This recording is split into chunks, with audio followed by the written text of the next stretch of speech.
அனைவருக்கும் வணக்கம். இந்திய தேசத்தின் பெண்கள் உலக கோப்பையை கைகளிலே உயர்த்தி பிடித்திருப்பதை காண கண்கள் கோடி வேண்டும்.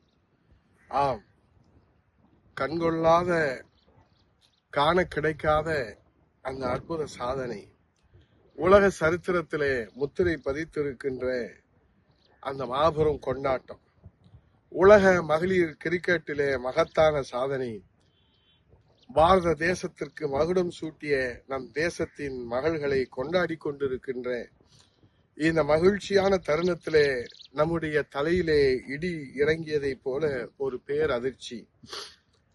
மதுரை மாணவியை கடத்தி கூட்டு பலாத்காரம் கோவையிலே அரங்கேறி இருக்கிறது.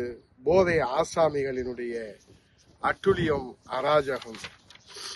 தமிழகத்திலே சட்டம் ஒழுங்கு சீர்குலைந்துள்ளது என அரசிற்கு தொடர்ந்து மாண்புமிகு எதிர்க்கட்சி தலைவர், வருங்கால முதலமைச்சர் புரட்சி தமிழர் எத்தனை முறை சட்டமன்றத்திலும் மக்கள் மன்றத்திலும் எச்சரிக்கை மணி அடித்தாலும் ஆட்சியாளர்கள் அதற்கெல்லாம் தீர்வு காண அக்கறை கொண்டவர்களாக இல்லை என்பதுதான் இந்த தொடர் துயர சம்பவங்கள் அரங்கேற்றப்பட்டு வருவதற்கு காரணம்.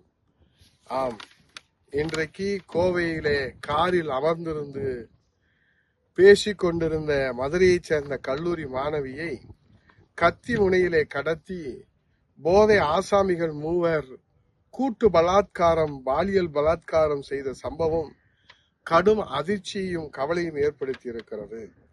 ஆகவே தமிழகத்திலே சட்டம் ஒழுங்கென்றால் என்ன என்று கேட்கிற அளவிலேதான் இன்றைய நிலைமை அமைந்திருக்கிறது. ஆகவே நாம் இன்றைக்கு பார்க்கிறோம், இதற்கெல்லாம் தீர்வு காண அக்கறை கொண்டவர்களாக இந்த ஆட்சியாளர்கள் இல்லை என்பதுதான் இந்த தொடர் துயர சம்பவங்கள் தமிழ்நாட்டிலே அரங்கேற்றப்பட்டு வருகிறது. இது குறித்து கொஞ்சமும் ஆட்சியாளர்கள் கவலை கொண்டதாக தெரியவில்லை.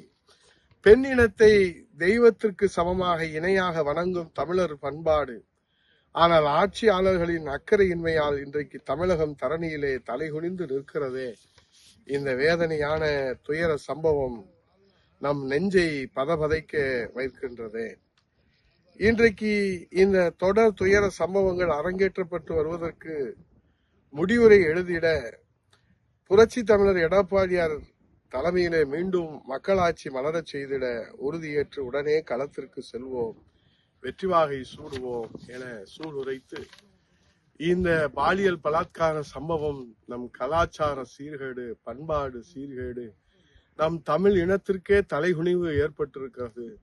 உலக அளவிலே உலக சாதனை படைத்து வருகிற நம் பிள்ளைகள், பெண்கள், மகளிர்கள் கிரிக்கெட் போட்டியிலே உலக சாதனை, கபடி போட்டியிலே உலக சாதனை.